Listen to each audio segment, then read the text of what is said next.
Mr. Sullivan. Good morning, Mr. Jackson. I hope you are well. Yes, what a perfect morning at the Four Seasons Valhalla. Well, I guess we could say it's the Four Seasons Balsam Avenue, the Balsam Avenue compound. Yes. Yeah. So good. You realize I got that from you, actually. That's my, I years and years and years ago, you once said that your preference was you wanted to live at home, not do any more at home than you would do if you were living at the Four Seasons. Mm-hmm. And that struck a chord with me, and it's become my reality. Yeah. I took that on years and years ago, and I loved it. Yeah. Well, it's very interesting. I'm not sure which happened first, but I noticed the Four Seasons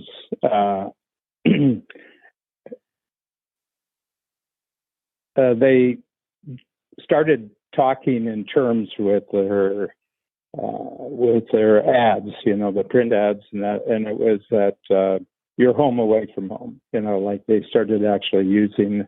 Oh, they didn't get it from me. They didn't get it from me, but I noticed in this. Yeah. I think kind of when they went really international. So I've known them since they were a motel on Jarvis Street, here in Toronto. Wow, so you remember the first one, right? Yeah. Yeah, I do. Right across from the CBC, and Izzy Sharp, who is the founder, he and his wife actually really created the whole international hotel chain. But they started, he was an architect by training, and but loved kind of boutique hotels when he would travel, especially in Europe, like family-owned boutique hotels.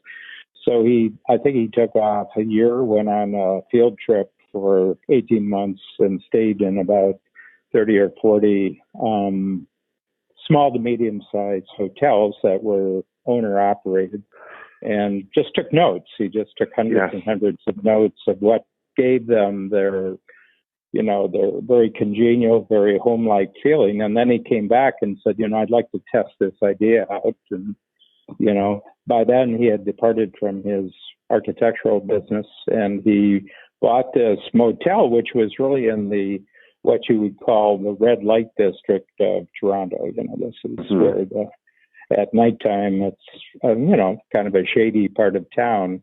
But its one advantage is that it was right across from the national broadcaster, the Canadian Broadcast Corporation, CBC. And that was part of his plan, that the CBC would have celebrities coming in from out of town, entertainment celebrities, and they would take them to this broadcast center on Jarvis Street. And they would, interview them, but they would, put them at some hotel.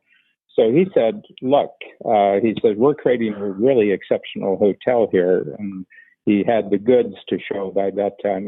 They had taken over the hotel, renovated it, and had a good restaurant there.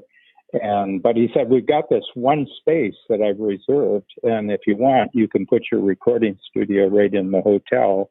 And therefore, when the celebrities fly in from the airport, they can just go right to the hotel. We'll give them to their room. And then it's just very easy for them to pop down and do their interview. And that was his, unique positioning advantage. Right. And then, from there, but he always had this thing from that experience he had of Europe of going, what makes things congenial, what makes you feel like at home. And so I said, well, I'll reverse the model. When I'm at home, I want it to be like the Four Seasons. Yes, I love that. This is a fascinating book too. I read his book about the story of the Four Seasons, and it's amazing. I mean, so many lessons in it. Just hearing the way that they think about it, But there was he had his VCR tuned at that time, when you start out, you're telling the story that's reminding me of it. He had the capability of building a he had this great, you know, hotel right across the street from the CBC, had a vision for them as an opportunity to create that studio right in there. And then the reach of the CBC, that becoming the place, it's pretty amazing. Well, that's, I mean, using our example of free zone collaboration, it's just putting two capabilities together. You know, take a vision, capability. He, first of all, the celebrities really loved it, and they would say to the CBC, "I'll do it if I can stay at that little motel across the street. It's the greatest hotel in Toronto." He said, I just love it. They treat me like a king when I'm there, or a queen." And I think that that's the vision that he had, and then the capability was his plus theirs. The CBC was the connector with celebrities from around the world. So they had the reach to the celebrities. They had the reach. And so there's your VCR.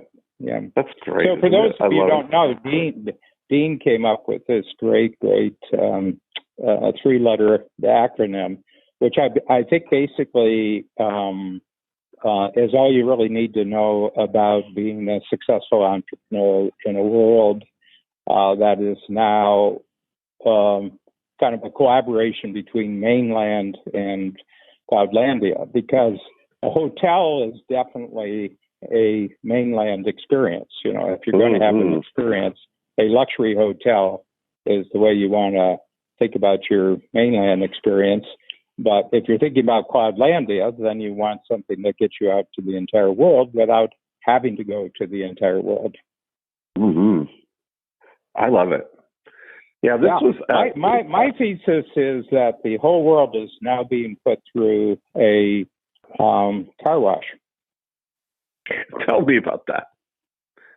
Well, we've got bad habits, mainland habits from the 20th century, and they need to be cleansed off before so all societies and large organizations and networks and systems, you have to go through like a 2 or 3 month car wash to cleanse off all your mainland habits.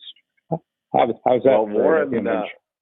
Warren Buffett. Warren Buffett certainly feels that. He's not big on airlines going everywhere in the world. I was just going to say, he just dropped $4 billion worth of airline investments. 100% divested. And that's there's a lesson in that too, that he said that the thing we never trim our holding on something. We're either in or we're out. And that's the thing. It's like, if you're going to be out, then we're out. If we're going to be in, we go in big in something. That's a pretty interesting analysis, though, for him to say. I think the airlines are, it's going to be a long road back. Well, I'm wondering if, this is just there's a 1-2 punch here, and this is the first punch. And the second punch is you'll see him put massive holdings into something like Zoom. I wonder. I mean, that's certainly, you see now Facebook is really scrambling. I mean, he did his first annual shareholders meeting. This is Berkshire Hathaway. This is the weekend at Berkshire Hathaway. And I know Mike Koenigs, our friend Mike Koenigs, had rented a house in Omaha.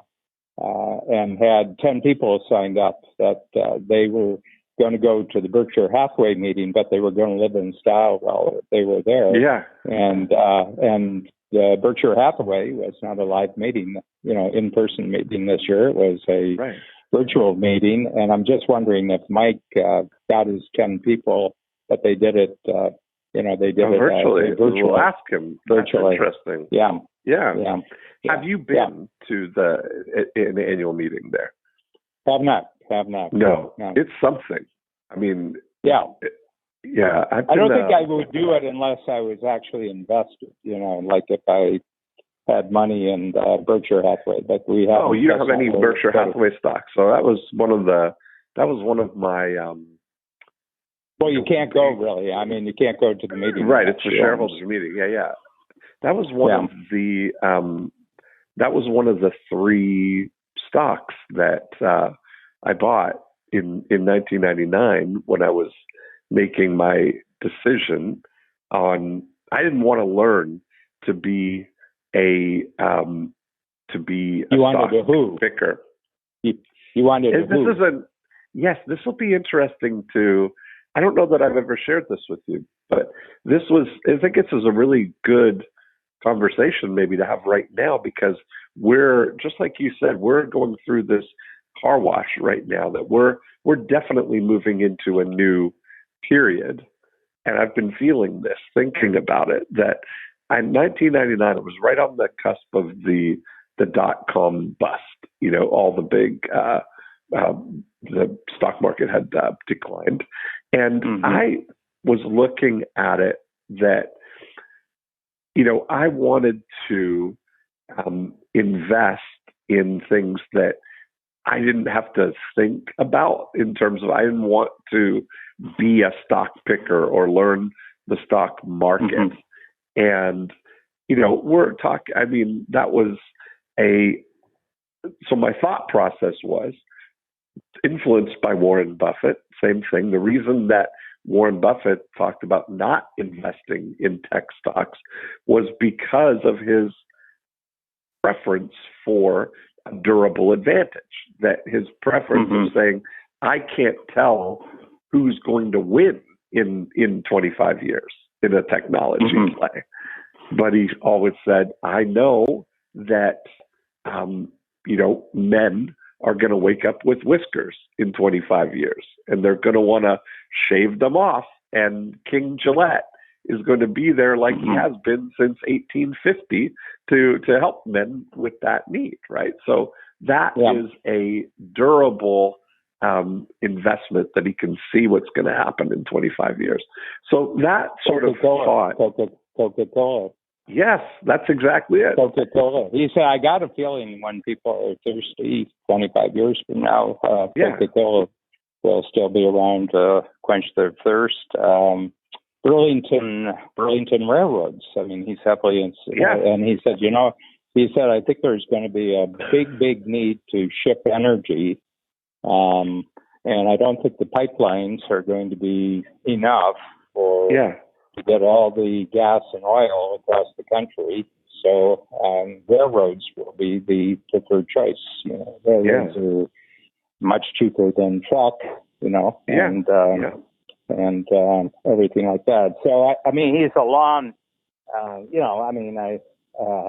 it's kind of funny. It's the Jeff Bezos line. Somebody asked Jeff Bezos, and I'll bring it back to Warren Buffett in just a second. But somebody asked Jeff Bezos, well, what do you think is going to change in 10 years? And he said, I probably don't know any better than you do, but he says, I do know certain things that aren't going to change, and so I just stockpile things that I think aren't going to change, that will even be more important 10 years from now. And, he says, I think people are going to like to shop 10 years from now, but they might want to cut down on the inconvenience and the time and the effort of shopping, and we can do that for them. Yeah. That's great, Well, Jeff's big things were that he knows three things are going to be true. They're going to want a wide selection of products. They're going to want them as cheap as they can get them, and they're going to want to get them as fast as they can. Those are the three things he can depend on, And so my thought process was, going into the millennium, this was 1999 was a big transition year for me, because that's when I did I know I'm being successful when. And this is when I was making these decisions about the stocks. I thought, okay, well, if I'm making, 25-year stock decisions, what would that look like, right? Because that would be, so I started thinking, okay, if I could have anybody in the world invest my money, who would I want? And I thought of Warren immediately, right? So that was, at the time, the A shares of Berkshire Hathaway were $70,000. It was for an A share, of Berkshire Hathaway. And, the other stock then that I thought about was, okay, because he talks about buying stock as if you're owning the whole company. Like if you're buying, you shouldn't buy a stock if you wouldn't want to own the whole company, which is kind of an interesting thing. So I thought about, because I was really getting, I was really enamored with the idea of the way Procter and Gamble ran their company, right? And they had, they have 23 individual billion-dollar brands. Yeah. And so I thought, that's a great thing. If I could own them, they've been in business since 1854. They're probably going to be here in 25 years. And that would be a safe and good investment. Then I wanted a growth stock, but not a tech related growth, like something that what is something that has a big runway. And Starbucks was the one that I chose because I really loved the model in that it was scalable, in that it's just pure, duplicatable units. More stores equals more money, and they had a huge runway for where that's going. And so I started then. I invested my money in those 3 stocks and continued to buy just those 3. That's really been my total exposure in the stock market. And Berkshire, the Berkshire Hathaway, has been up as high as 280,000. It's at 270,000 now, 273, I think. So you're 400. You're 400%. Almost. But that whole it was really kind of a that exercise. I think is this is a new period. I think if we look at the as S curves kind of thing, that I think we're at this stage now where we're going to come out of this as the world is what's going to win over the next 25 years is going to be an interesting conversation. Yeah. Well, I've just been I've been enormously impacted by the thinking of Peter Zeihan, the book of The Absent Superpower. Well, first of all, The Accidental Superpower, that was his first book in 2014. 2017, it was The Absent Superpower. And around April 1st, he released his third book, which is The Disunited Nations. And his thesis is that if you want to bet on the future, bet on anything happening in the United States, because he said that right now the United States as a country is saying goodbye to the Eastern Hemisphere. So the Eastern Hemisphere starts in Greenwich, England. So if you're in Greenwich, England, and you step 5 feet this way, you're in the Western Hemisphere, and you go back 10 feet the other way, you're in the Eastern Hemisphere. And that goes right around the planet to the middle of the Pacific Ocean. And he said that that's basically the world as we know it from history, as everything that happened in the Eastern Hemisphere. And he said all the action going forward more and more, if you go decade by decade, is in the Western Hemisphere. So it's going to be North, Central, and South America. And the U.S. has, still in 1817, the U.S. established a doctrine which was called the Monroe Doctrine, which basically said nobody from the Eastern Hemisphere can make any inroads into the Western Hemisphere. So European countries, Asian countries, nobody can make inroads in the Western Hemisphere. And the U.S. has maintained that now for over 200 years.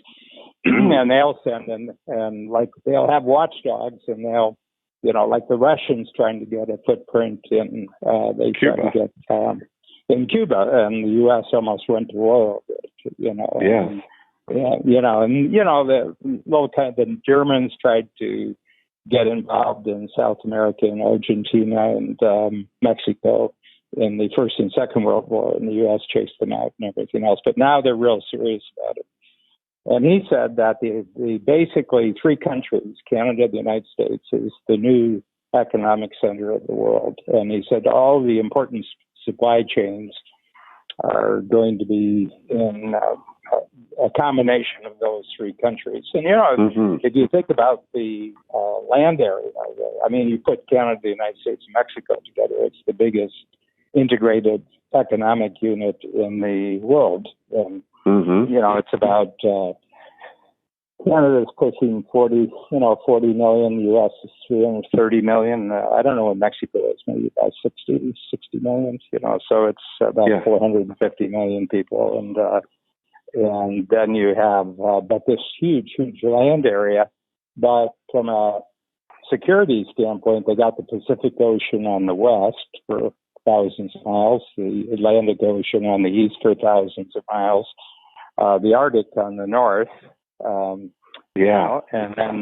then it's basically water going south. It's, you've got some islands in the Caribbean, and then a very, very narrow strip. And he said this is a totally defendable economy. You don't have to spend much money on defense, and the U.S. Navy can basically do it. They've been doing it for the whole world for the last 75 years, and now they're going to just do it for that Western. And so there's going to be huge development in South America, mostly on the coast, because South America is economically not viable on the interior because it's mountains and jungle. Right. Yeah. And but on the coast, there's lots of action on the coast, and the South Americans, whether they like it or not, are going to get the full attention of the United States, where they haven't forever. Brazil.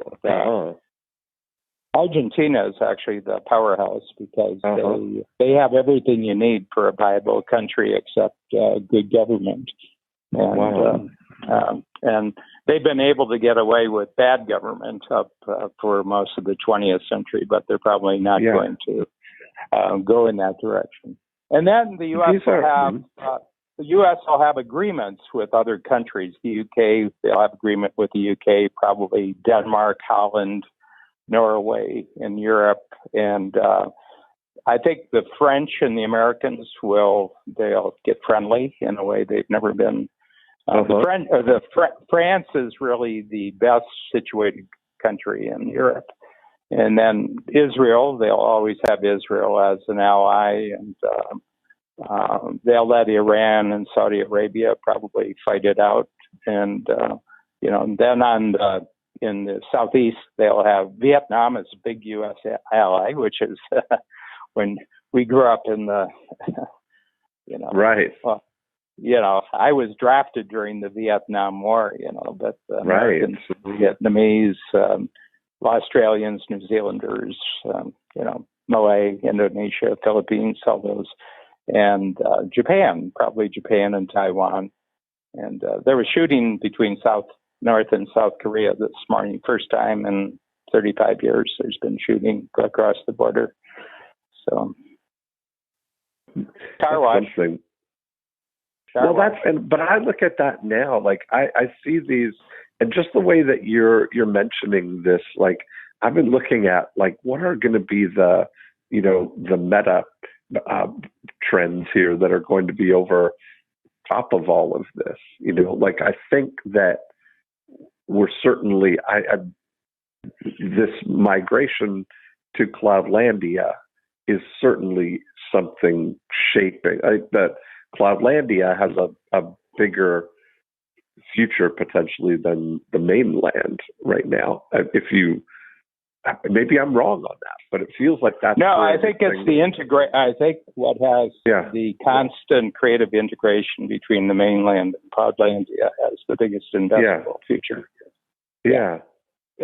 It's not one or the either. It's not one or either. It's the integration of the two that I think is. That's exactly where it is there. Yeah. Taking the things that you can take to the cloud. I've been looking at certainly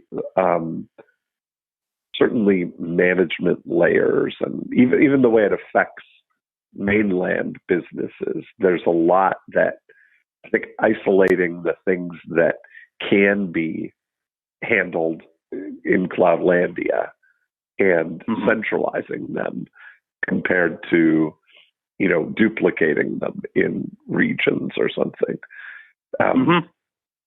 is an opportunity to really realize what, if you have a business that is on some level fundamentally rooted in the mainland, everything else about it could be, just taking that mainland required outpost or footprint that everything's reporting or managed in the cloud. Yeah.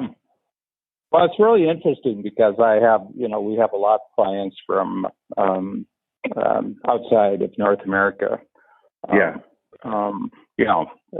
growing number of people, and I'm telling them all, and they said, if you had to say one thing that I should do for my entrepreneurial future, what would it be? And I said, wherever you are, dual citizenship with the United States. I said, I would invest in getting a U.S. passport. I would invest in getting U.S. citizenship. I would at least invest in getting residency, that you had residency of some sort. It could be entrepreneurial investment. There's, it's residency. And I said, and it's going to be your connection to the main market. So as far as mainland, and you had to choose one mainland you wanted to be connected to going forward in the next 25 years, it would be the U.S.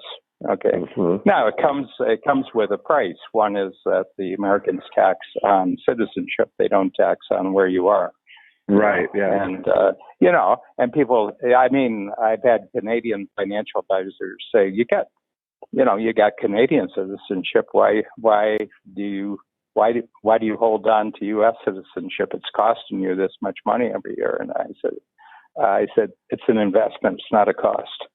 Right. I said, the ability to go seamlessly across the Canadian-American border both ways. Right. I said, it's an enormous advantage. I said, I'll pay for it. It's like a very, very, it's like a very, very special club membership. And yes, what I get out of the club membership is worth whatever price I have to pay for it. Yeah. And you too. Yes, absolutely. I think it's fantastic. So I like that kind of, I like thinking this way of thinking about that 25 years, because it definitely feels like this is a transition period. And so my thought, and I think maybe I've mentioned this to you, but we've never really... Can I just make as a point, and I don't want to forget this thought, that I think Warren Buffett is seeing that Cloudlandia has replaced the airlines. You want to get someplace really fast in the world? Well, do it in Cloudlandia. Don't do it on an airplane. That is exactly right. I agree with that 100%. So now I look at this. This is where, I think that if we look at the period of time right now and looking forward in 25 years, I know what you really did a great job of hitching your wagon to, as you would say, is in when you recognize Moore's law and the microchip as the thing that would drive the progress from the 70s, when I think you first recognized 74 was when I really kind of got my head around it. Yeah. Yeah. So from 74 to till now, that absolutely has been true. And I'm wondering now if that Like if we're picking a thing that's going to impact the rest of the next 25 years, is that going to be the thing, or is there something that would be sort of equal now in its kind of beginnings as the effect of the microchip sort of matured in a way? Well, it's a bit like my feeling. Cloudlandia isn't so much as a place as it's a mindset, it's a capability, it's how you do your teamwork in the world, it's who you know, and apply VCR to just that capability. That if you're simply operating within the mainland without Cloudlandia capabilities, what kind of vision do you have? I mean, the vision, everything that there's nothing to bet on if you're just living in the mainland. As a matter of fact, you would be selling everything in the mainland, and then capability. Well, your capability is going down. You have a diminished vision. Your capability is going down, and you have less and less reach. So it's just the opposite. I think you've nailed it. I mean, I think you've got it's the trifecta. You've identified what the trifecta is in the actual integration of the mainland with Cloudlandia. Going back to the Old Town Road. Well, the guy in Amsterdam stayed in Amsterdam. The kid in Amsterdam stayed in Amsterdam, and the kid in Atlanta, I don't know if he traveled a lot, but, he didn't have to travel. It was accessible. And I don't know if Billy Ray Cyrus has traveled very far and everything like that. They certainly made their way around to all the festivals and performing. And, that was part of the harvest for all the appearances that everybody wanted to see them. But they're not doing that now unless they're exactly. Yeah, but it's still there. Well, here's I had I had a webinar and 2 podcasts with Peter Diamandis last week, and he switched over. We talked about this last year, and I said I think what you have to focus on now with Abundance 360 is more how, less wow. I said, if I could give you a mindset change on, I said, we're all, we've gone through, it's like techno porn, there's been like techno porn for the last 20 years. And I said, but there's some real stuff out there. There's real relationship out there now, porn being a very, very poor substitute for actually having an actual real relationship. Right. And I said, predicting this and predicting that and predicting this, like the singularity, and, there won't be any more oil and gas at all. The, wind power, driving electric cars. Yeah. And I said, I said, that stuff, first of all, it's totally unpredictable. And, unless you're investing in it, it's not really concern. But I said, what's really increased remarkably over the last 10 years is where you can include software and AI programs as who's, Peter fell in love with the who, not how idea. Okay. And he said, so I said, here's how you have to think about it. I've got a goal. I'm very excited about the goal until I think about the hows, and anyhow that I think I have to do, then I'm discouraged by the goal. The goal is not doing me any good. It's actually discouraging me. So I just want to do the how that would be exciting for the goal, but I want to find who's. I'm simply. I'm simply repeating back to you what your insight was, because it was your insight that kicked this idea off. And I said, so the first thing is I'm just going to look at the people around me And I'm going to say, now, who do I already have available who can do the how? Okay, and you put it out there. And the best way to do that is create a bigger, better project and see who shows up as volunteers, volunteers for the bigger, better project. And I said, now, what you'll discover is you don't have all the who's immediately available, so you're going to have to go looking beyond your immediate network and start finding who's out there. And they don't have to be an employee. You just need access to their capability. So that's stage one, stage two, and stage two. Stage two, since you're going through the effort to find new who's out there, look for ones who've got Cloudlandia capabilities. Yes. Yeah, in other words, they're familiar and they've got the capability of operating between the mainland and Cloudlandia. And then what we're discovering is that there's actually some capabilities, technological capabilities in Cloudlandia, is that almost represents a who in itself, because these, like Salesforce and Amazon and that, these capabilities are getting more and more powerful. It's almost like they're learning on a continual basis. So if you invest in them now, they'll be 2x, 3x better next year at this time. So they're actually technological capabilities.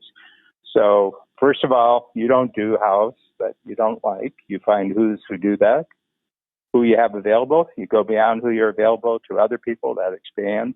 Look for people who have the ability to do both mainland and Cloudlandia, and then in Cloudlandia, there are super capabilities being developed. I said, I think that's what you invest in over the next 25 years. Mm-hmm. And it's really interesting that because I've been integrating this kind of thinking now into my Breakthrough Blueprint events, is having people assess their capability assets, in terms of what they have plus their reach as an asset, right? What they have. So you've got a very interesting, opportunity there when people start to think about their assets as assets. And I'll tell you something that was really an interesting shift for me is when we started talking about this idea of 1,000 who'd up hours, that when we talked about as the first step for people to replace themselves with a who in something, and the vocabulary of having that as a who'd up number of hours now. And so because I've been doing that for so long, I was running pretty lean. Like, I'm not doing really anything in my business that somebody else could do. And so I already had the 1,000 hours, but putting that, quantifying it like that, putting it and thinking about it as an asset, along with my capabilities, my marketing knowledge, my ability to see things like that. Now, looking at those 1,000 hours allowed me to think about that as a capital allocator. Yeah. Right. To think, where's the best place to allocate my capital, and knowing that, putting units on it like that really helps. So for most people, when they look at things, they have an excess capacity of their capabilities that they're trying to sell them. Yeah. Yeah. Well, go back to the car wash model. What people have discovered since the 1st of March or so, that they've got a lot of time freed up from it's kind of a forced experience, because an outside force closed down a lot of their normal activity. But they got, I mean, if they're being observant and if they're being alert right now, they said, geez, I just got a ton of time back that I used to spend on this and this and this and this.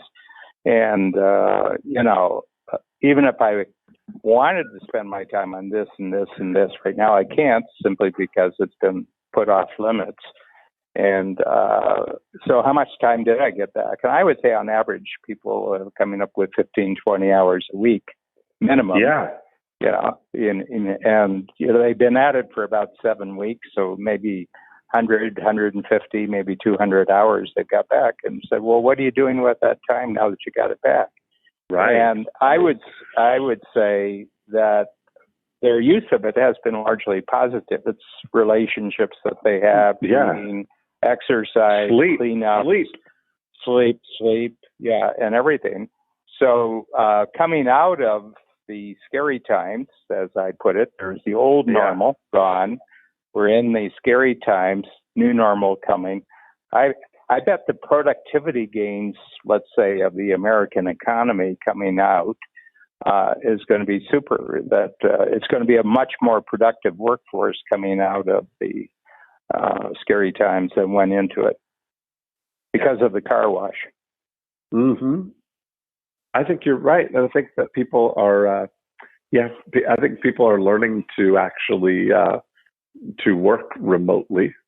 It's an interesting thing where, I wonder if people are going to pine away for the, their quarantine schedule when everybody's back to normal and have to commute to the office and, their whole it's an life unknown factor.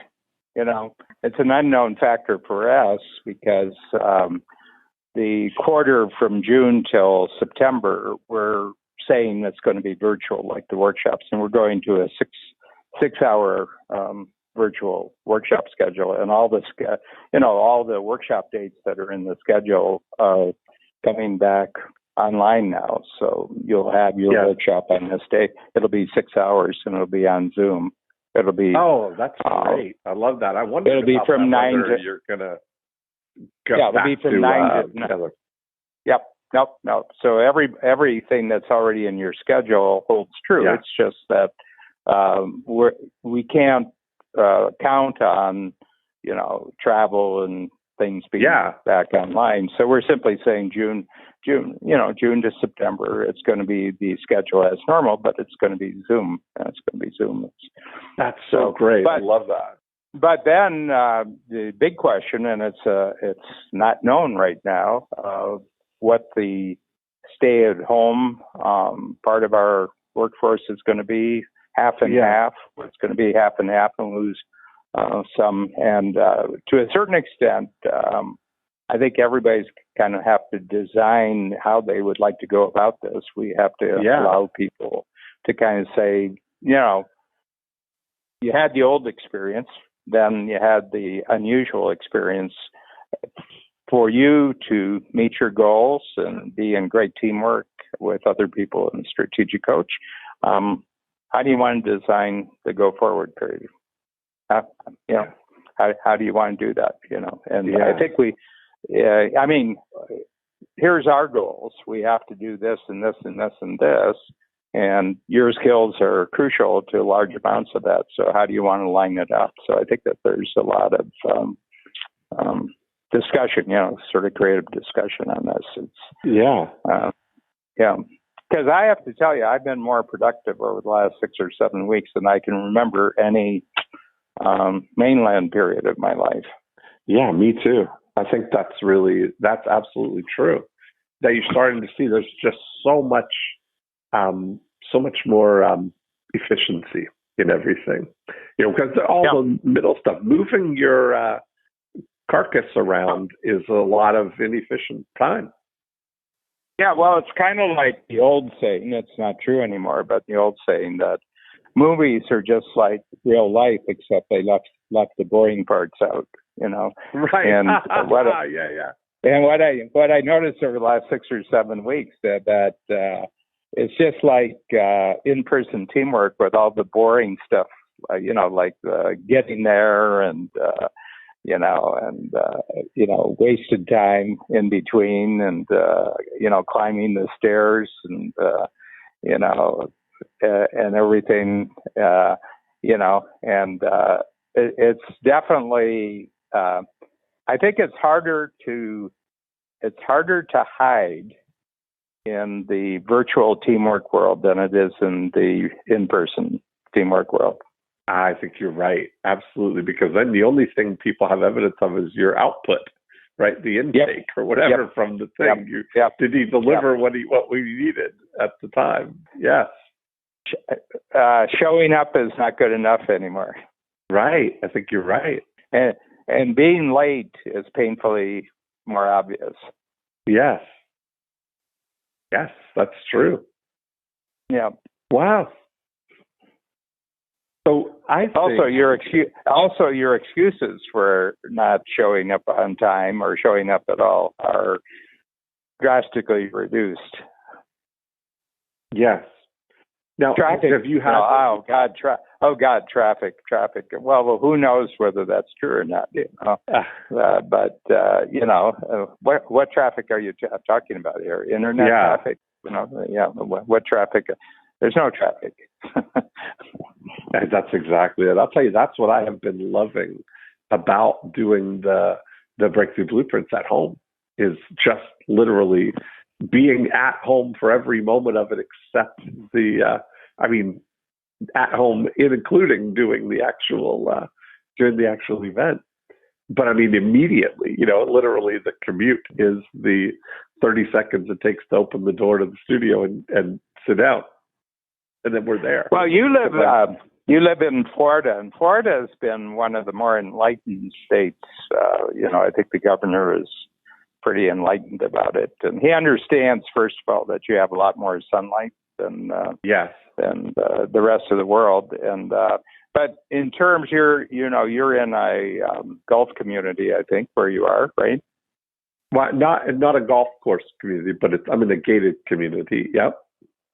Yeah, but you have golf courses nearby. Oh yeah, all around. Yes. And you're a golfer. I am a very good golfer. Yes, you're a very good golfer. So that activity, are you able to do that during this period of time? I haven't, but the golf courses, I am not certain that Florida golf courses are open yet. I know that in Arizona it was deemed an essential service, and so Arizona golf courses are essential open. service. Yeah. I bet in Florida the alligators have gotten a foothold. Right, I think you're right. I can just see alligators sunning themselves on greens right now, Right. Well, that's that. There's that thing you and I talked about, that what happens, when the people disappear, the nature takes back over. Oh, yeah. Yeah. And the gators aren't far away. Yeah. Right. There's lots of creepy crawly life in Florida. But anyway,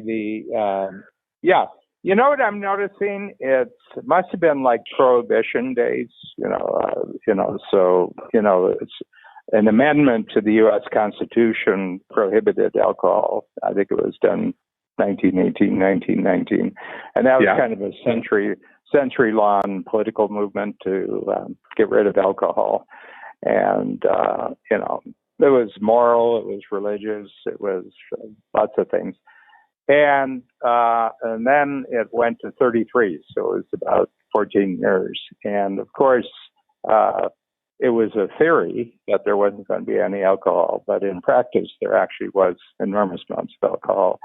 And what I'm noticing is there's been a prohibition for us, social distancing, which is a misnomer. It's physical distancing, but actually, I think social connection has actually increased during this period of time. Physical social connection has increased because it's now precious, So you've had to choose certain things, but I'm noticing there's a lot more action going on And the worst jurisdictions, like the governor of California, governor of New York, and mayors have said we want people to snitch on their neighbors if they're breaking social distancing. And I said that's really that's really, really bad. It's really bad snitching. Training your body. It's like East Germany or name names. You must name names. yeah, and everything like that. And that's not going to make it through the car wash. I can tell you. So here's my thing about the car wash. Unlike mainland car washes, if you may not have the digital mindset, you may not have the vision, the capabilities, and the reach when you go into the car wash. And if not, you're just not going to come out the other side. So this is a disappearing car wash. This is kind of like a car wash where everything is washed up except your VCR. And when you come out the other side, you better have some VCR. Yes. I'm really, I'd love to get your thought. It's like an acid wash. It's actually like an acid wash, but Yeah, I'd love to get your input on turning that into a tool, the VCR. Yeah. Well,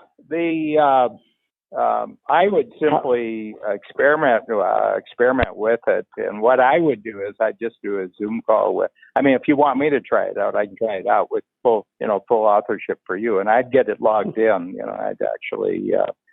I'd like to. I think you should give some thought to putting some ownership on this. Okay. And the best way to do that is just publish something on VCR. Publish something, and you could do a Zoom. You could do a Zoom on it where you talk it through. But I would have a thinking process around it, and you simply explain more or less what you did for us at the Boulders. You actually walked it through. You had a diagram and everything else. So diagram, naming it, and everything else, and put your TM trade, put copyright on it and everything like that, and and proceed and then, I can do something with you where I can test it on our coach people, but I'm, with you as the author of it. And that's how I would proceed. I mean, I'm pretty good at coming up with very fast thinking processes. So exactly. I could do something for you. I could do something and just send it to you. And then, and then with your permission, I would test it out. Yeah, because that is, I think that it would be a really useful process for people to kind of, first of all, have the awareness of what it is, how the formula actually works, but then to assess their assets in this, their vision, their capabilities, their reach, but then to also identify the things that they don't have that they could use or would need, in terms of capabilities and reach. Yeah, I was thinking about it as a quadrant, right, of things that you have, and this concept of having an excess capacity of something. I think it's a lot of it is how you presence it for people. It's an interesting dynamic to think about.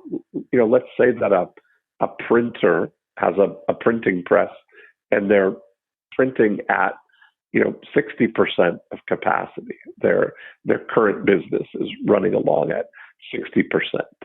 And to come to somebody and say, hey, would you give me a discount on your printing, is a very different people. They're reluctant or not really interested in that, on thinking about it from incremental, the business that they're already doing, but doing it for less But in the same situation, if you were to walk somebody through a process of identifying that they've got this 40% that they're that's sitting there not doing anything, and then coming to them and with a vision of how they can turn that excess capacity, which is worthless to them now, into something, and be able to say to somebody, can I use this asset? I'll go, I've got some reach that we could apply this excess capacity to, and we can split the money. Could be an interesting thing. First of all, what I'm thinking here as I, just think about this, any limitation you have in one of them is because you don't have enough of the other two. So a lot of people's vision is very, very limited because they don't really have any capability or reach. Okay. Yeah. So in order to get a bigger vision, you got to increase your capability, increase your reach. And as you increase capability and reach, your vision will get bigger.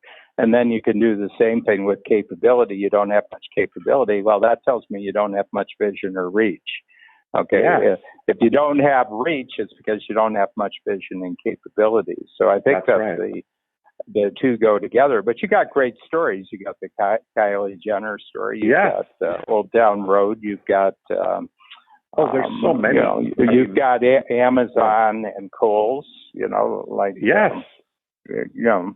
so my feeling is I would stockpile VCR proof. And that's one thing I would do to support the idea is just create a file and just keep putting in new stories. And you're great at that. I mean, you're great at that.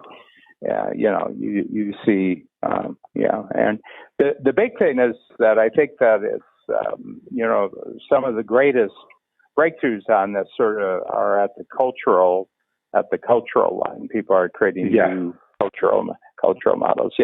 I was kind of funny. You mentioned the there was that Gail Godot thing, that awful thing that Gail Godot did with Imagine, the song Imagine. Mm-hmm. But and I went to Joe Rogan, and I enjoy Joe Rogan as a podcaster. He just I'm not going to say the word crucified, but he said, if I was Gail Godot's friend, he said, I would go to her and say, Gail, I think you're terrific and everything else, but this isn't going to get you anywhere. This is not a career move for you to do this. Right. And, and everything like that. And it was really funny. He was on with somebody else, and that was just really, really funny, but they just really, really got hammered. Well, here's a mainland Cloudlandia bad idea. This is a bad idea, Yeah. She's cooped up in her mansion, and then she's singing a song about imagining that she doesn't have any possessions. And come on, Gail, don't do this. I mean, you don't have anything in common with anyone listening to this. That's true. That's it. You have zero in common with the people who are actually watching this. So don't pretend that you do. You don't pretend that you do. This is not good. This is not good. I mean, you're destroying the magic here. Do not destroy. If you destroy magic to get to the truth, you find there's nothing there. So are you and Babs going to record a duet? Nope. Oh, that's so funny. No, but we do a lot of Cloudlandia stuff where, hey, what are you thinking about things? Here's an interesting way to think about things right now. Yeah, and that's what VCR is. I think VCR is just a great thinking tool. So any support or help or experimentation, I'd be happy to do it. Perfect. I love it. Well, that helped me go down that. You confirmed I was on the right track there. Oh yeah, so I'll do that. Yeah, and it's a timeless model. Is it less true 25 years from now? No. 25 years ago would have been a good model. 25 years ago would have been a good model. Yeah. Ancient Rome would have been a good idea. Would have been a good idea. That's exactly right. And in fact, was. You could go all the way back. That's what the Romans said. They had more vision. Yeah. They had more vision. They had more capability, and they had more reach. Isn't it funny, Dan? When I was in college, Western Civ was one of those, classes that you kind of. I love Western Civ. Get through. You weren't prepared for it. You're thinking, what use is this to me? And now it's like the thing I can't get enough of is this. Go back. It's like so great. Yeah. And, coming back just to wrap up with the Peter Zion, the book, he said, the problem is America has almost unlimited vision, unlimited capability, and unlimited reach, and the rest of the world doesn't. And the U.S. just doesn't feel like being cooped up and bogged down, they said that Trump, if he gets reelected, he's looking at those 17 or 18 acres of New York real estate that's presently occupied by the UN building, and he says, "Boy, that's a waste of valuable real estate. That's a waste of valuable." He says, "Right." And it's kind of an ugly building anyway. It's kind of dated and everything else, and these guys cause us nothing but trouble anyway. So. That was the building of the future, circa 1970, maybe they right? should. Maybe they should relocate to Reykjavik, or the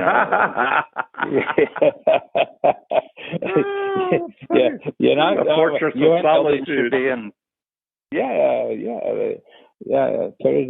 it in Iceland. I mean, it would be good for Iceland. They get a lot more tourism, and all the spies in the world could go to Iceland. That's funny. I love it. New York City, yeah. So anyway, it's kind of interesting, but there's, it's an old, the WHO, that's gone for good. The World Health Organization, the U.S. just isn't going. And it's kind of funny. Only the Chinese have stepped in to replace the U.S.